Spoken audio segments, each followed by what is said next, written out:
Bonjour à toutes et à tous, c'est Andrei de KidsCode. Dans cette vidéo, je vais vous expliquer le fonctionnement d'un outil que vous allez sans doute utiliser sur tous vos exercices. Cet outil, c'est le SuperEdit.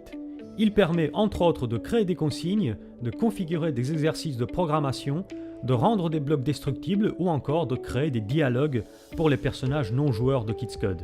Commençons donc sans plus attendre. Comme d'habitude, on commence par récupérer notre objet dans l'inventaire. Il se trouve dans l'onglet interactif et c'est un petit crayon de couleur jaune.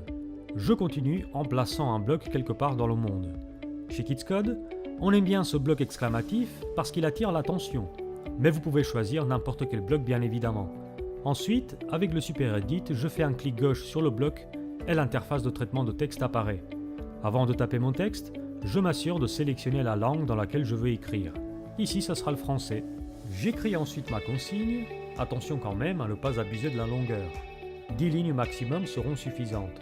Et une fois que j'ai terminé, je clique sur OK pour valider. Mon texte apparaît à gauche de l'écran. Pour quiconque va pointer le viseur sur le bloc qui contient la consigne. Pour le moment, ce n'est pas très lisible, alors on peut améliorer ça en changeant la couleur de mon texte. Et si je ne suis toujours pas satisfait du résultat, je peux agrandir la taille jusqu'à 40 pixels.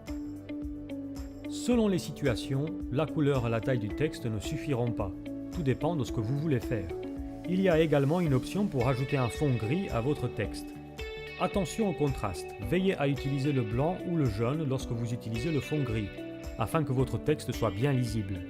Si vous n'êtes toujours pas satisfait du résultat, vous pouvez utiliser des textes flottants.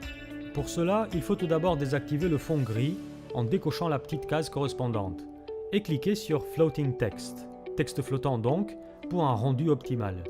Cette méthode est parfaite pour que le texte soit visible de loin et ce dernier pivote en fonction du regard du joueur. Voilà pour cette première partie dédiée au SuperEdit. Vous verrez dans les prochaines vidéos qu'on peut faire bien plus de choses avec cet outil.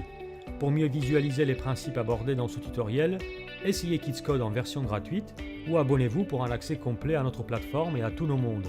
Quant à moi, je vous retrouve dans une nouvelle vidéo tutoriel. A bientôt sur KidsCode.